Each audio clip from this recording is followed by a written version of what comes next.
Shahararren malamin addinin musuluncin nan kuma ministan communication na Najeriya, Dr. Isa Ali Fantami, wanda a kwanan baya aka bashi matsayin farfesa ya zama farfesa, duk da cewa hukumar jami'o'in Najeriya ta karɓa wannan matsayi, inda ta musanta cewa bai cancanci ita wannan matsayi ba.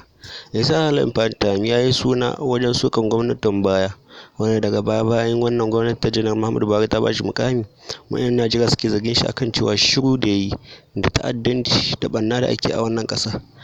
To, Fantami dai bayan hawan shi ya kawo sauye-sauye a cikin al'amarin communication, daga ciki akwai VAT, wato haraji.